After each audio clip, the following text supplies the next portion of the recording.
जेव्हा संपदा जाणार होती तेव्हा नेमकं वच्छी आत्यांना आपण बोलावलं नाही.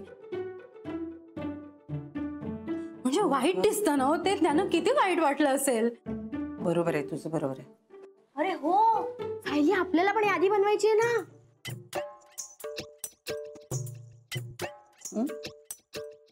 तुम्हाला कसली यादी करायची आहे?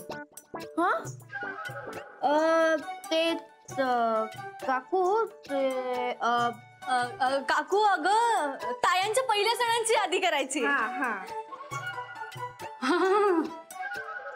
अनिता, अगं तू महेशच्या घरी फोन करून घे बाई. ती मंडळी साधी आहेत तर आपल्याला त्यांचा धाकच नाही उरलेला. पण ती व्याही मंडळी आहेत आपली. हो ना. पण त्या सगळ्यांचं धाक आपल्याला एकटी संपदा तरीच दाखवते ना. सायली, असं बोलायचं नाही. ती मोठी बहीण आहे की नाही तुझी. आणि वहिनी तुम्ही काळजी नका करू. मी ना स्वानंदीच्या घरी परवाच फोन केला. परवाच? तू इतक्यातच फोन केलास त्यांच्याकडे? अगं श्रावण यायचंय अजून. ते हसतील तुला. ते म्हणतील की ह्या मंडळीला फारच पुढचे वेध लागलेत. हो ना, आधीच फोन केला ना मी. म्हणजे मी सहज फोन केला होता. तर मी ललिताबाईंना म्हटलं, म्हणजे ललिताबाईच मला म्हणाल्या. ललिताताई तुला म्हणाल्या? म्हणजे आम्ही दोघी एकमेकींना म्हणालो. काय म्हणालात एकमेकींना तुम्ही दोघी? आम्ही म्हणालो की ते ठीक आहे, ठीक आहे. आपलं एकदा सगळं निश्चित झालं ना की मी त्यांना फोन करते आणि मी बोलते त्यांच्याशी. स्वानंदीच्या सासूबाई आहेत ना त्या, मग त्यांचा मान राखायला हवा. हो अहो, मी पण मान राखला असता, पण आधी ह्यांची तारीख तर ठरायला हवी ना. अगं आई, 1 तारीख कशी असेल ना. म्हणजे काकू पण सगळे सण साजरे करतो ना आई. अगं मंगळागौरीचे वार ठरलेले असतात ना. हो हो. अनिता, तू ना आज भाऊजींसारखी वागतेस. म्हणजे काहीतरीच बोलतेस आणि स्वतःच गडबडतेस. हो. तुला नवऱ्याचा गुण लागला? जाऊ द्या.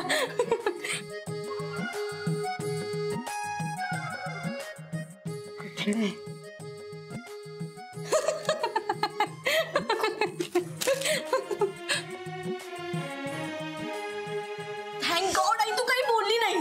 गप्प बसा. मला नाही जमत ही असली लप्पाछप्पी. बघितलंस ना माझं काय झालं ते. आणि मी तुम्हाला सांगून ठेवते दोघींना, आता तुम्ही काय तो वाढदिवस करणार आहात आणि सरप्राईज करणार आहात म्हणून मी तुम्हाला मदत केली. एरवी जर आमच्यापासून काही लपवलात ना, हे ठेवून देईन चांगली. जा तर ते पटकन लपव जा. बाळूदादा, भावांच्या गप्पा काही होतच राहतील. आपण आपली कामं करायला घेऊ. आणि बाळूदादा, तुमचं आजकाल घराकडे अजिबात लक्ष नसतं. काय करू स्वानंदीताई, अहो माझ्या मुलाचं शाळेचं ऍडमिशन होत नाहीये. पैसे कमी पडतात हो. अरे बापरे. हे बघा, तुम्ही नका काळजी करू. तुम्हीच म्हणाला होतात ना की देवाला हाक मारली की तो लगेच मदतीला धावून येतो. मग एक हाक मारून टाका देवाला, बघा तो येईल.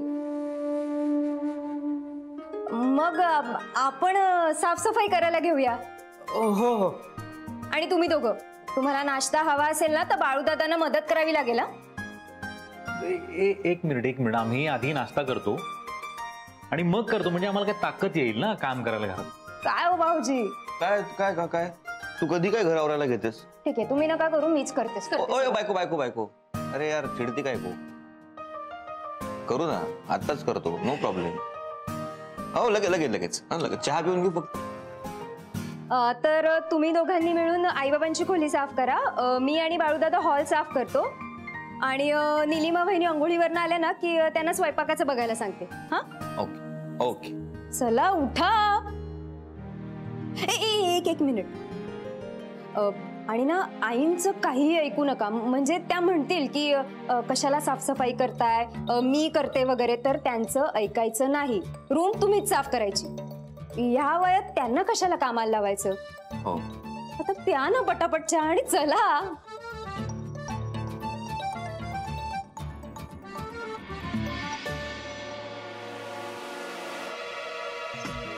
हे माझा हात. काय चाललंय तुमचं? आतापर्यंत एकट्याने भिकार सावकार खेळतोय, चल आता आपण दोघं मिळून खेळूया. तिथे बाहेर मुलांनी आपल्याला भिकारी करायचा प्लॅन आखलाय आणि इथे टेकून तुम्ही सावकारी करा. काय झालं आता? त्या निलिमाला दिले ना आपण पैसे. निलिमाला दिले, आता निरंजन रडगाणं गातोय पैशाचं. अरे बापरे, त्या स्वानंदीने ऐकलं बिकलं नाही ना? नाही, तिला माहिती आहे आपल्याकडे नेमके किती पैसे आहेत ते. ते होतेच ते. लगेच माझ्याकडे बघितलं, पण ती काही विचारायच्या आत मी आतमध्ये निघून आली. बापरे ललिता, आता माझा जीव घाबरावायला लागलेला. आपल्या उरलेल्या पैशाचं आता काही खरं नाहीये. त्या स्वानंदीची नजर आहे आपल्या पैशांवर. घरच्यांचे पैसे घरच्यांचाच कसे उपयोगी पडतील हे मी बघेन, असं काहीतरी म्हणाली होती ना तुला ती. कशाला घाबरताय? पैसे पर्स मध्ये सुरक्षित ठेवलेले आहेत ना. कपाटामध्ये आपल्या आता काहीही नाहीये. स्वानंदीने आपल्या घशामध्ये हात घातलात ना तरी पैसा सापडणार नाहीये तिला. वाघणीला हूल दिले तिने, पण तिचे दात मोजण्याची काही हिंमत नाहीये तिच्या. पैसे पर्स मध्ये सुरक्षित आहे. बोलू नकोस भाई, बोलू नकोस. या भिंतीना फक्त कान नाही, मेंदू, डोळे, तोंड सगळं आहे. त्या स्वानंदीला त्या पैशांचा वासही येतो. काय चिंता करू, अशी जागा शोधून काढल्यानं ती कुणालाही कळणार नाही. पैसे सुरक्षित आहे. सत्य आहे. या या येऊ का? ये रे. येस दादा. काय आहे बाबा, काय चाललंय तुमचं? हा केळसोडी का घेऊन आलास? सांगतो, तुमच्या सुनेने साफसफाई काढली आहे आणि आम्हाला स्ट्रिक्ट ऑर्डर दिली आहे. जोपर्यंत आम्ही साफसफाई करणार नाही आम्हाला ब्रेकफास्ट मिळणार नाहीये. हा दादा लागा कामाला लागा, आपण पत्ते खेळूया. चला या. पटकन आवरा. अशी कामं केलेली आवडत नाहीत रे. बरं नाही दिसत. आई तू टेन्शन घेऊ नकोस ग, आम्ही करतो बरोबर काम.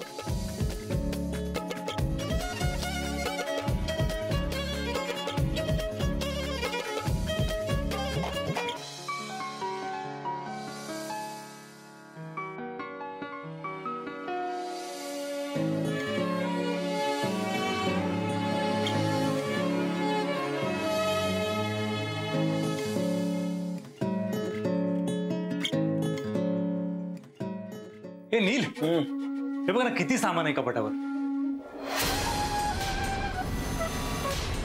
पहिलं हे साफ केल्याशिवाय ना खालचा कचरा काढून काहीच उपयोग नाही. अरे निरंजन राहू दे ना. तिथलं कुठलं साफसफाई करतात? मी करीन ते. राहू दे, खरंच राहू दे रे. हा, राहू दे. अगं थांब एक मिनिट.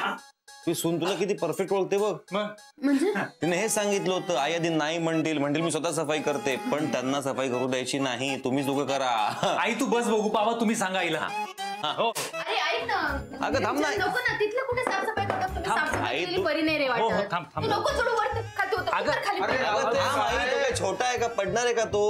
आम्ही साफसफाई करतो त्याची, ती करावं लागणार ना साफ. नको म्हणते तर नको करू. अहो, बाबा तुम्ही थांबा हो. तुम्ही आईला सांगा अरे उलट. पडला बिडला असं केवढं अजिबात नाही पडत आई. आई अगं असं काही होणार नाही. हे घे, हे घे, हे घे. नको अरे, राहू दे. अरे निरंजन राहू दे ना. आता कसं ना. हा आता तेवढं पुरे तेवढं पुरे, राहू दे राहू अरे ते दे. नंतर काय नाही, आपल्या ते टाक. टिशूला लागते म्हणून ठेवलेत ना खोके. या निमित्ताने साफ होईल अरे सगळं. बघा, खाली कचरा केलात रे तुम्ही, असं करू नका रे. कचरा जमा करतोय बाबा. काढलं ते सगळं खोके राहू. ते माझ्याकडे ए त्या बाक्सवर काय नाहीये, रिकामा आहे तो, राहू दे. अरे अगं थांब ना, बसून घ्या तुम्ही वर. माझी पर्स आहे. काय झालं? सगळं कळलंय मला. सगळ्यांना माहित होतं, फक्त मला माहित नाही. काय कळलंय तुला? तेच जे सगळ्यांना ऑलरेडी माहिती आहे, पण मला माहित नाही. तू सगळ्यांना सांगितलं, मला का नाही सांगितलं?